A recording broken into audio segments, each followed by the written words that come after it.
Hello दोस्तों, स्वागत है आपका मेरी वीडियो में। और इस वीडियो में हम जिस टॉपिक पर बात करेंगे उस टॉपिक का नाम है कॉमन कोल्ड।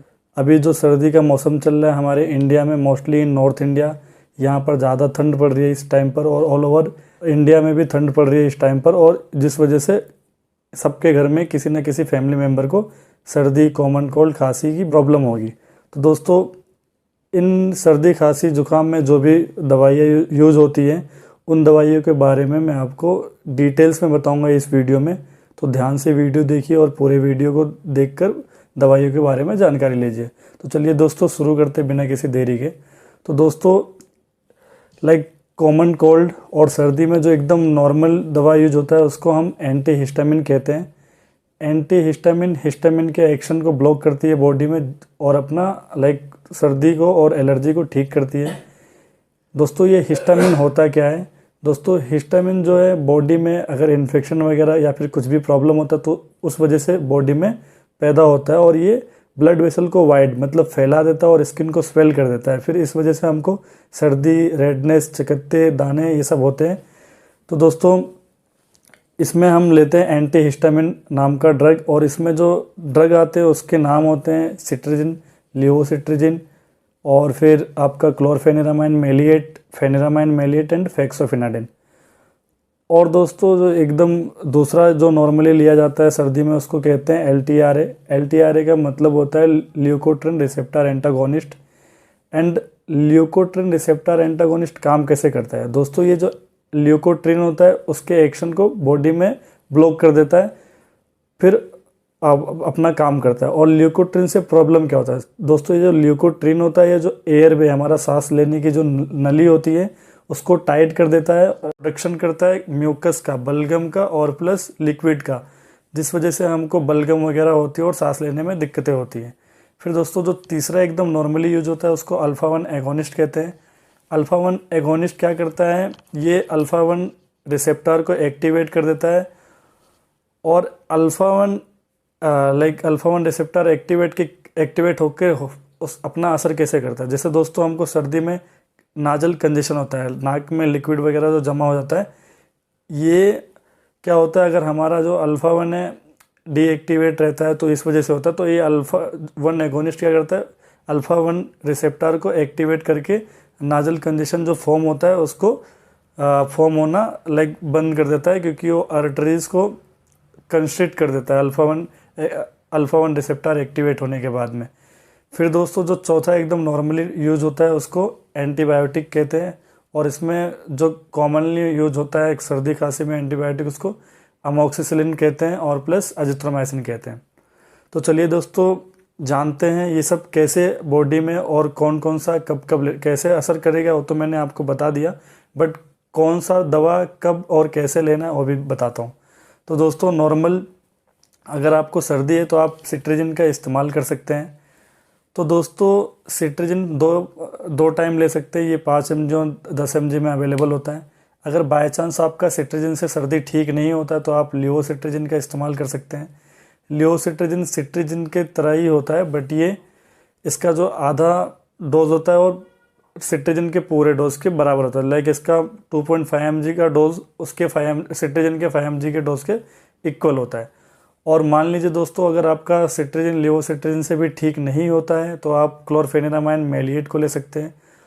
तो दोस्तों, ये जो क्लोरफेनिरामाइन मेलिएट होता है, ये सिट्रिजिन, लिवोसिट्रिजिन, ये सबसे ज़्यादा सिडेटिव होता है। सिट्रिजिन और लिवोसिट्रिजिन भी एंटी हिस्टामिन ड्रग, और anti histamine drug sedation and drowsiness produce करता है। तो दोस्तों, जो क्लोरफेनिरामाइन मेलिएट है ये सिट्रिजिन और फिर लिवोसिट्रिजिन से ज़्यादा ड्राउजीनेस, सिडेशन प्रोड्यूस करता है। और अगर दोस्तों मान लीजिए आपका क्लोरफेनिरामाइन मेलिएट से भी सर्दी ठीक नहीं होता है तो दोस्तों उस केस में आप फेनिरामाइन मेलिएट ले सकते हैं, जिसका ब्रांड नेम एविल है, और एविल यूपी में बहुत कॉमनली लिया जाता है। कभी रैशेस हो गया, अदरवाइज एलर्जी हो गया, तो लोग यूपी में एविल का इस्तेमाल करते हैं। तो दोस्तों, एविल में फेनिरामाइन मेलिएट होता है, और फेनिरामाइन मेलिएट जो है as compared to chlorpheniramine maleate, cetirizine, levocetirizine, ये सबसे ज़्यादा सेडेटिव और ड्राउजीनेस होता है। इसको लेने के बाद मतलब ज़्यादा नींद वगैरह ये सब आता है। और ये जो एंटी हिस्टामिन ड्रग है दोस्तों, ये मोस्टली रात को सोने के टाइम पे लिया जाता है, खाना खाने के बाद में, क्योंकि ये अगर हम इसको दिन में लेंगे तो ड्राउजीनेस, नींद वगैरह, सेडेशन, ये सब प्रोड्यूस होता है। और अगर दोस्तों आपका ये सबसे भी सर्दी खांसी सर्दी जुकाम ठीक नहीं होता तो आप लास्टली फेक्सोफिनाडिन ले सकते हैं, जिसका एकदम कॉमन ब्रांड नेम है अलेग्रा, 120 to 180 mg में अवेलेबल होता है। और ये दोस्तों like as compared to chlorpheniramine maleate and pheniramine maleate, levocetirizine, cetirizine, ये सबसे ज़्यादा सिडेशन एंड ड्राउजीनेस प्रोड्यूस करता है। और अगर दोस्तों आपको सर्दी के साथ साथ में कभी कभी बलगम जम जाता है और सांस लेने में दिक्कत होता है, तो उसमें आप एंटी हिस्टामिन और LTRA का कॉम्बिनेशन ले सकते हैं। मतलब नॉर्मल जो ब्रांड आता है वो मॉन्टेर एलसी आता है, मॉन्टेक एलसी आता है, जिसमें मोंटेलुकास्ट होता है और लियोसिट्रिजिन होता है। लियोसिट्रिजिन एंटी हिस्टामिन है जो सर्दी को ठीक कर देता है, और मोंटेलुकास्ट जो सांस लेने में दिक्कतें होती हैं उसको ठीक करता है। और अगर मान लीजिए दोस्तों कभी कभी क्या होता है कि आपको फीवर भी आ जाता है, क्योंकि जो कंडीशन, कभी कभी आपको सर्दी भी रहता है, सांस लेने में दिक्कतें भी होती है, फिर जो नोज़ में कंजेशन जमा हो जाता है, जो लिक्विड जमा हो जाता है, उस वजह से आपको फीवर भी आ जाता है। तो कुछ कुछ ब्रांड हैं अवेलेबल, जैसे सोमो कोल्ड हो गया, सिनारेस्ट हो गया और चेस्टोन कोल्ड हो गया। तो दोस्तों इसमें क्या क्या होता है, इसमें पैरासीटामोल होता है, इसमें डाइफेनहाइड्रामिन होता है। डाइफेनहाइड्रामिन किस में आता है, अल्फा 1 एगोनिस्ट में, जो आपको लाइक नाजल कंजेशन प्रोड्यूस करता है, मतलब नाक में जो लिक्विड जमा होता है। ये क्या करता है दोस्तों, नाजल कंजेशन को ठीक करता है। कभी कभी हमको सर्दी में क्या होता है कि नाजल कंजेशन की वजह से सर दर्द होता है, फिर उसके बाद फीवर हो जाता है। तो दोस्तों ये जो कुछ ब्रांड मैंने आपको बताया, सोमो कोल्ड, सिनारेस्ट, चेस्टोन कोल्ड, इसमें लाइक पैरासीटामोल होता है जिससे हमारा फीवर ठीक हो जाता है। डाइफेनहाइड्रामिन होता है जो अल्फा 1 एगोनिस्ट है, ये नाजल कंजेशन को ठीक कर देता है। और दोस्तों इसमें एंटी हिस्टामिन होता है क्लोरफेनेरामाइन मेलिएट। तो दोस्तों ये दवाइयाँ जो है इसको लेने के बाद में हमको सीडेशन और ड्राउजीनेस, नींद वगैरह आती है। तो दोस्तों ये दवाई आप कब यूज़ कर सकते हैं, जब आपको सर्दी भी है, फिर उसके साथ में आपको लाइक बलगम भी जमा हुआ है और आपको फीवर भी है, क्योंकि कभी कभी सर्दी में फीवर भी आ जाता है सर दर्द की वजह से, नाजल कंजेशन की वजह से। तो आप सोमो कोल्ड, सिनारेस्ट और फिर चेस्टोन कोल्ड का इस्तेमाल कर सकते हैं। और मान लीजिए दोस्तों कभी कभी क्या होता है, आप ये सारी दवाइयाँ ले रहे हैं, आपकी सर्दी के साथ साथ में बहुत ज़्यादा बलगम जम गया और फिर ठीक नहीं हो रहा, तो उसमें आप एंटीबायोटिक का भी इस्तेमाल कर सकते हैं। जैसे कि मैंने बताया, एंटीबायोटिक में जो कॉमनली यूज होता है अमोक्सिसिलिन और फिर एजिथ्रोमाइसिन। अगर दोस्तों आप लाइक अमोक्सिसिलिन का सेवन करते हैं तो आपका जो बलगम होता है ये एक हद तक ठीक हो जाता है।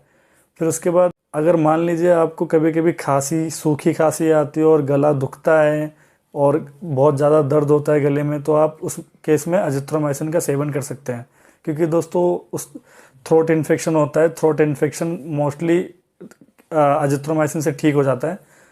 तो जैसे कि दोस्तों इस वीडियो में मैंने आपको शुरू से बताया, एंटी हिस्टामिन होता है, फिर उसके बाद LTRA होता है, फिर अल्फा 1 एगोनिस्ट होता है, फिर उसके बाद में आपका एंटीबायोटिक होता है, और कुछ मेडिसिन हैं जिसमें तीनों कॉम्बिनेशन होता है। लाइक उसमें कभी कभी सर्दी से फीवर हो जाता है तो उसमें आप सोमो कोल्ड वगैरह ले सकते हैं। कभी कभी आपको सर्दी के साथ में सांस लेने में भी दिक्कतें होती तो उसमें आप मोंटेलुकास्ट एंड लियोसिट्रिजिन का कॉम्बिनेशन मॉन्टेल एलसी ले सकते हैं। और फिर दोस्तों अगर आपको कभी कभी लाइक फीवर भी है, सर्दी भी है, साथ में खांसी भी है और बलगम भी जमा है, तो उसके साथ में आप सोमो कोल्ड, उसके साथ में एक एंटीबायोटिक अमोक्सिसिलिन ले सकते हैं। और अगर दोस्तों लाइक गले में सूखी खांसी की वजह से दर्द है तो आप अजिथ्रोमाइसिन ले सकते हैं। तो ठीक है दोस्तों, अगर आपको मेरी जानकारी पसंद आई हो इस वीडियो द्वारा तो आप प्लीज़ चैनल को सब्सक्राइब करें, लाइक करें एंड शेयर करें। Thank you so much.